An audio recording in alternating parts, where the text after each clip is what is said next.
kelas 11 IPA SMA Metodis 5 Medan. Kita lanjutkan pembahasan pertemuan sebelumnya. Kali ini kita fokus ke titik stasioner suatu fungsi dan jenis titik ekstrim fungsi. Jadi kita paham pada pertemuan sebelumnya bahwa kondisi suatu fungsi Y sama dengan fx mempunyai 3 keadaan, yaitu keadaan naik, kemudian keadaan turun, dan lagi keadaan diam atau kurva fungsi stasioner. Nah, 2 keadaan dari suatu fungsi telah dijelaskan pada pertemuan sebelumnya. Dalam pertemuan kali ini kita akan membahas mengenai kondisi suatu fungsi Y sama dengan fx dalam keadaan stasioner atau dalam keadaan diam. Oke. Nah, perhatikan gambar berikut ini. Ini adalah fungsi kuadrat Y sama dengan fx, fungsi parabola yang terbuka ke atas. Nah, kemudian kamu perhatikan bahwa ini di bawah X sama dengan C, nilai-nilai fungsi adalah turun. Ini X sama dengan C, jadi ini X-nya, ini kan sumbu X. Berarti X-nya di sini C, di bawah C yang ini. Kemudian berikutnya, jadi semua X di bawah C, kalau kita urutkan dari kiri ke kanan, dia makin turun nanti nilai fungsinya. Ketika kita ambil X-nya di sini, nilai fungsinya di sini, atau Y-nya di sini, X-nya di sini, Y-nya di sini, demikian selanjutnya nanti turun. Nah, kondisi ini disebut fungsi dalam keadaan turun. Nah, demikian juga kamu sudah paham fungsi dalam keadaan naik seperti ini. Nah, kita fokus kali ini ketika fungsi dalam keadaan diam atau stasioner. Dari turun, diam, kemudian naik, atau di gambar sebelumnya yang saya buat dari naik, kemudian diam, dan turun.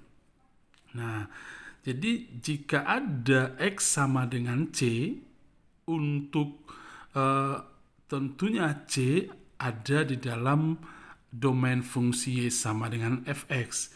Maka pasangan X sama dengan C adalah FC. Artinya kamu ambil misalnya X5. 5-nya substitusi ke fungsi Y sama dengan fx. Berarti pasangan 5 adalah F5, itu maksudnya itu. Nah, kita akan sepakati beberapa istilah untuk hal ini. Oke. Jadi ini disebut nilai stasionernya. Jadi si FC ini adalah nilai stasionernya. Oke. Nah, kemudian ini pasangan C, FC ini disebut titik stasionernya. Oke.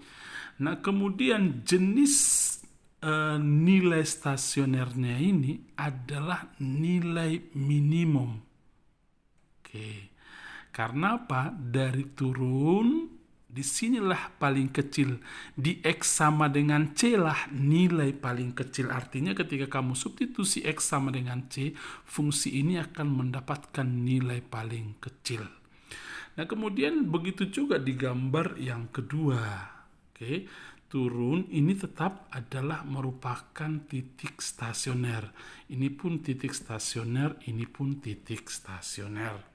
Dari turun, diam, stasioner, naik, diam lagi, turun, diam, naik lagi.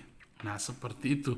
Supaya makin kuat dulu pemahaman kita tentang titik stasioner ini. Karena hari ini kita fokus ke titik-titik yang ini ya.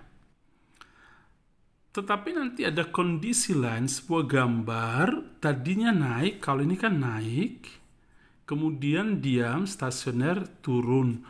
Tetapi nanti ada kondisi grafik, dia naik, kemudian dia diam, naik lagi. Jadi dalam hal ini, di gambar pertama tadi, turun, naik. Kalau ini naik, diam, naik lagi. Nah, ini disebut bukan titik balik, tetapi ini secara khusus digunakan istilah titik belok. Dan ini bukan titik ekstrim. Oke. Kalau ini titik ekstrim, jenis titik ekstrimnya adalah nilai balik minimum. Ini pun titik ekstrim. Nah, supaya makin paham definisi nanti titik ekstrim, nanti kita akan pelajari setelah ini, di pertemuan ini juga. Oke. Nah, jadi saya sudah simpulkan nanti tentang apa yang barusan saya terangkan. Nah, kondisi lainnya adalah turun, kemudian diam, kemudian turun lagi. Nah, ini pun disebut di sini titik belok. Secara khususnya disebut titik belok. Paham ya? Oke. Jadi, misalkan C suatu bilangan pada daerah asal F, jika f aksen C sama dengan 0, maka fc adalah nilai stasioner f pada x sama dengan C. Oke, sekali lagi saya baca. Misalkan C suatu bilangan pada daerah asal f, jika f aksen C sama dengan 0, maka fc adalah nilai stasioner f pada x sama dengan C. Jadi pada kondisi semua yang saya tunjuk ini tadi, f aksennya untuk x sama dengan C sama dengan 0. Maksudnya begini, kamu turunkan fungsinya, nanti kamu dapat y aksen atau f aksen x. Kemudian untuk turunan pertamanya, x-nya ganti dengan C, maka pasti diperoleh turunan pertama f aksen C sama dengan 0. Sekali lagi, kamu turunkan fungsinya, kemudian hasil turunannya kamu substitusi X sama dengan C, maka F aksen C pasti 0. Oke, bukan FC ya. Kalau FC bukan 0. Yang saya maksud di sini di titik stasioner F aksen C sama dengan 0. Turunan pertama. Kalau saya tulis ini kan masih FC. Ya, FC bukan 0 di sini. Oke. Nah, demikian juga di titik ini semua.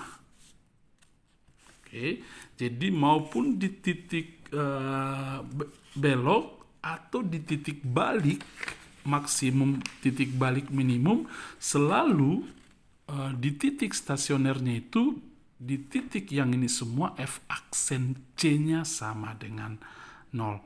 Nah, pasangan C, FC disebut titik stasioner atau nanti ada istilah titik ekstrim, titik kritis, titik belok, titik balik, maksud saya titik optimum. Oke. Nah, kemudian tadi saya memperkenalkan istilah titik ekstrim. Oke. Penentuan jenis-jenis ekstrim suatu fungsi dapat dilakukan dalam dua cara. Boleh menggunakan uji turunan pertama dan uji turunan kedua. Tetapi di kelas 11 ini kita menggunakan uji turunan pertama. Meskipun ada cara lain yang barangkali lebih menarik menggunakan uji turunan kedua. Tapi nanti kita pelajari di kelas 12. Jadi nanti kamu ada soal, kemudian kamu tanya sana sini atau kamu cari sumbernya di Google. Kemudian kamu pakai uji turunan kedua, saya tidak akan menerima jawabannya. Ikuti saja apa yang kita pelajari pada saat ini. Oke. Nah, jenis-jenis titik ekstrim berdasarkan uji turunan pertama. Nah, fungsi Y sama dengan fx mencapai istilah ini sekarang nilai balik maksimum pada x sama dengan C. Artinya fc merupakan nilai balik maksimum jika f aksen C minus besar 0, kemudian f aksen C 0, dan f aksen C plus lebih kecil 0. Maksudnya ini apa? Saya jelaskan lebih sederhana ketika gambar. Kan ini untuk x sama dengan C yang ini. Oke, ini x sama dengan C. Nah, jadi nanti ada pasangan C, kan ada FC. Nah, pasangan CFC ini tadi adalah titik ekstrimnya, titik stasionernya. Tetapi titik ekstrim ini ada dua jenis, titik atau titik balik maksimum dan titik balik minimum. Jadi kita yang mau pelajari hari ini adalah jenis titik ekstrimnya, apakah nilai titik balik maksimum atau titik balik minimum. Kalau ini disebut titik balik maksimum. hanya melihat gambar ini pun ini titik balik maksimum. Karena apa? Dari naik, kemudian di sini diam, di sini puncaknya, di sini nilai paling tinggi. Nilai paling tinggi adalah FC. Kemudian turun, paling rendahnya banyak. Oke. Nah, jadi di X sama dengan C, F aksen C sama dengan 0. Di sini F aksen C 0. Nah, untuk X-nya di bawah C, artinya lebih kecil dari C, makanya saya tulis di sini FC minus. Sebenarnya maksudnya itu untuk setiap X di bawah C. Oke, maka F aksen C minusnya positif. Oke, jadi semua nilai-nilai di sini kalau kita turunkan fx-nya, kemudian kita substitusi x-nya di bawah c, ini f aksen c negatif positif. Kemudian di sini nanti f aksen c positif minus, ya, f aksen x lebih kecil dari 0, seperti ini sebenarnya lebih tepat menulisnya. Oke, kalau kamu bingung dengan istilah begini, jadi langsung f aksen x besar 0, f aksen c 0, f aksen x kecil 0. Jadi kondisinya adalah dia merupakan nilai balik maksimum jika sketsanya adalah naik, diam, turun. Nah, sama saja ketika di sini, jika fungsi y sama dengan fx mencapai nilai balik minimum jika kondisinya adalah turun, diam, naik. Ini disebut jenis titik ekstrimnya adalah titik balik minimum, atau jenis titik optimumnya adalah nilai minimum. Nah, fungsi y sama dengan fx mempunyai titik belok pada x sama dengan c. Jadi istilah titik belok dipakai jika ada kondisi di mana f aksen c minus lebih kecil dari 0, kemudian 0 tetap lebih kecil dari 0 lagi. Oke. Atau f aksen c minus besar 0, kemudian f aksen c 0, f aksen c positif besar 0. Inilah kondisi yang ini adalah gambar yang ini. Perhatikan di ini f aksen x 0, kemudian f aksen c, maksud saya f aksen x lebih besar dari 0, kemudian f aksen c sama dengan 0, kemudian f aksen x lebih besar dari 0. Sebenarnya semua yang kita bicarakan tadi lebih sederhana lagi kalau kita mempelajari dengan membahas soal-soal. Kita masuk ke soal yang pertama. Oke. Nah, fungsi y sama dengan 4x pangkat 3 kurang 18x kuadrat tambah 15x kurang 20.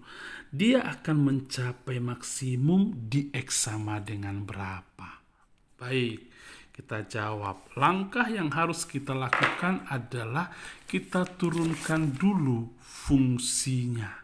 Oke, tidak usah kita gambar, nanti kita coba pakai sketsa.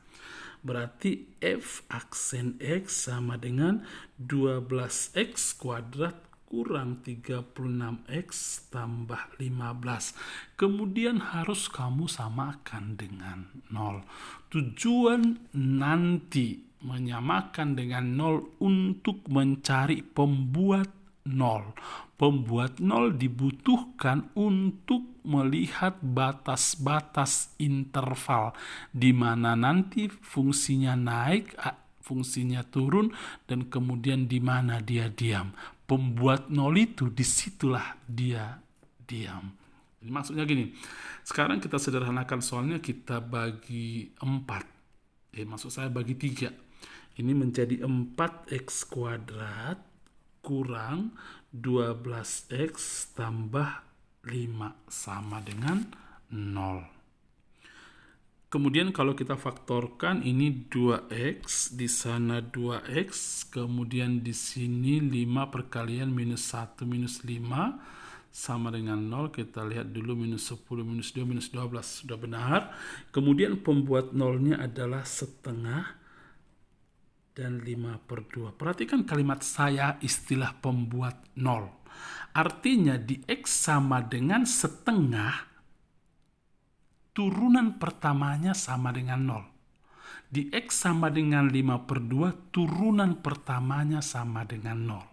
Saya sudah singgung tadi bahwa di X sama dengan sekian ketika diperoleh turunan pertama menjadi 0, disitulah titik stasionernya. Oke, jadi nanti kamu substitusi setengah ke sini ya pasti 0, karena ya begitu tadi kita pahami. Karena ini pun sudah sama dengan 0. Jadi kita buat di dalam interval. Maksud saya dalam garis bilangan. Ini setengah, ini 5/2. Di X sama dengan setengah fungsinya diam. Di X sama dengan 5/2 fungsinya diam atau stasioner. Tetapi kita belum tahu apakah di X sama dengan setengah nanti jenis titik ekstrimnya, titik ekstrim nilai untuk nilai maksimum atau nilai minimum. Oke. Nah, perhatikan, kita uji tetap seperti yang kemarin. Karena ini ada 3 area, kita uji pakai 1 area saja, kemudian kita ganti-ganti tanda. Kita uji 0. 0 di mana itu di antara 3 area ini? Di bawah setengah kan angka 0 ya. Kita uji ke sini. 2 kali 0, 0. 0 kurang 1 minus. 0 kurang 5 minus. Minus kali minus positif. Oke. Pasti ini negatif, pasti ini positif. Oke, nah berarti sketsa gambarnya seperti ini. Positif berarti naik. Kemudian di X sama dengan setengah diam. Stasioner ya. Kemudian turun. Oke, seperti ini. Sampai di X sama dengan 5/2 sebelum 5/2. Kemudian diam lagi di 5/2. Kemudian naik lagi. Inilah sketsa gambarnya. Tidak perlu kita ambil dalam atau kita buat dalam salib sumbu. Oke, dari gambar yang kita lihat dan dari apa yang kita pahami tadi catatan yang ini, berarti di X sama dengan setengah, jenis titik ekstrimnya jenis apa? Nilai balik maksimum. Perhatikan, naik, diam, turun. Berarti di sini nanti diperoleh nilai maksimum. Di X sama dengan 5/2, jenis titik ekstrimnya adalah titik balik minimum. Oke, saya catat dulu.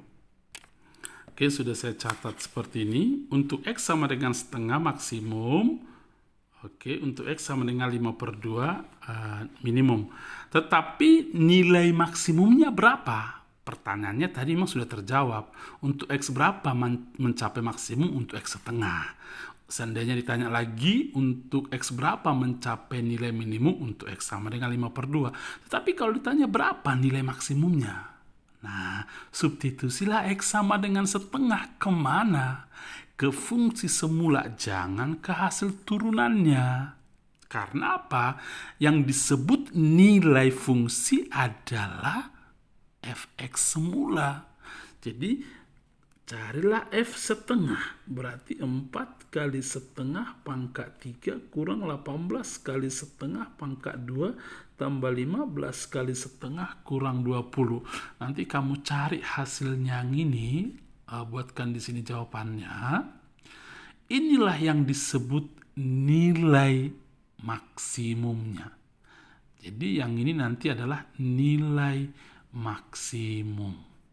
Pasangan setengah dan F setengah yang ini, setengah dan F setengah ini, yang kamu cari ini, disebut titik stasioner. Lebih lengkapnya lagi titik balik maksimum. Oke. Nah, kemudian diperoleh nilai minimumnya untuk X sama dengan 5/2 ya. Cari lagi nanti F 5/2 dengan mensubstitusi X 5/2 ke fungsi semula. Nanti kamu cari dapat hasilnya. Pasangan 5/2X dan F 5/2 hasil dari substitusi X sama dengan 5/2 disebut titik balik minimum. Ini disebut nilai minimumnya. Ini disebut pembuat minimum.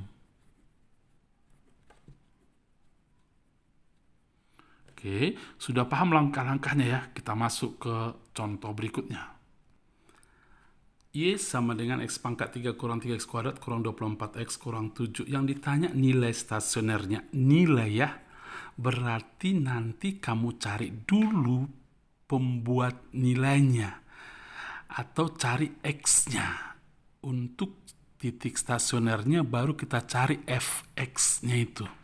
Jadi langkah pertama selalu F aksen X turunkan 3X kuadrat kurang 6X kurang 24 sama dengan 0. Harus sama dengan 0. Ya. Lalu kita cari pembuat nolnya. Bagi 3, bagi 3, bagi 3. X kuadrat kurang 2X kurang 8 sama dengan 0. Kalau kita faktorkan ini X ini minus 8 berarti di sini minus 4 kali 2. Berarti di sini tambah 2. Pembuat nolnya adalah 4 dan minus 2. Lalu kita buat pada garis bilangan. Oke.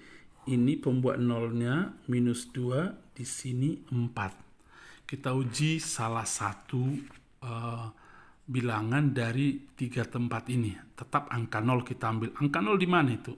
Bukan di sini ya. Itu di antara minus 2 sampai 4 kan? Kita uji ke sini. 0 kurang 4 minus. 0 tambah 2 positif. Minus kali positif minus. Berarti di sini minus, di sini positif, di sini positif. Sketsanya jadinya seperti ini. Naik, kemudian diam, turun, diam lagi, lalu naik. Nah, jadi di X sama dengan 2, minus 2, nanti diperoleh nilai maksimum. Di X sama dengan 4, diperoleh nilai minimum. Tetapi yang ditanya kan nilainya, sehingga kita harus cari F minus 2. Oke, kita cari F minus 2, berarti F minus 2 sama dengan, kita substitusi ke punct semula, minus 2 pangkat 3, lalu kurang 3 kali minus 2 pangkat 2, kurang 24 kali minus 2, kemudian kurang 7. Hasilnya menjadi 8 minus 2 pangkat 3 minus 8 ya. Oke. Lalu ini 4 kali minus 3 minus 12. Ini tambah 48 kurang 7. Minus 8 minus 12 minus 20 minus 27. 48 kurang 27, 21. Oke, F minus 2, 21. Oke, inilah salah satu nilai ekstrimnya. Nilai stasionernya. Oke, atau ini kita sebut juga adalah nilai maksimumnya. Lebih spesifik dia. Pasangan minus 2, 21 adalah titik balik maksimum. Oke, ini titik balik maksimum. Oke, ini pun boleh disebut titik stasioner. Oke, nah satu lagi F4 berarti 4 pangkat 3 kurang 3 kali 4 pangkat 2 kurang 24 kali 4 kurang 7. Diperoleh ini 64 kurang 48, kemudian kurang 96 kurang 7. 64, 48. Oke, nanti diperoleh hasilnya ini minus 87. Nah, ini disebut nilai minimumnya. Oke, atau titik balik maksimumnya adalah 4, titik balik minimumnya adalah 4, minus 87. Oke, jadi harus paham istilah-istilah itu. Nah, cukup sekian pembelajaran kita kali ini. Mudah-mudahan kamu mengerti. Untuk hal-hal yang tidak dipahami, nanti silakan tanya Pak Barto atau diskusikan dengan temannya. Nanti untuk contoh soal tentang titik belok bisa kamu lihat di bukumu. Nanti ada di sana di halaman 222 tentang titik belok ini ya. Baik, selamat belajar. Tuhan memberkatimu.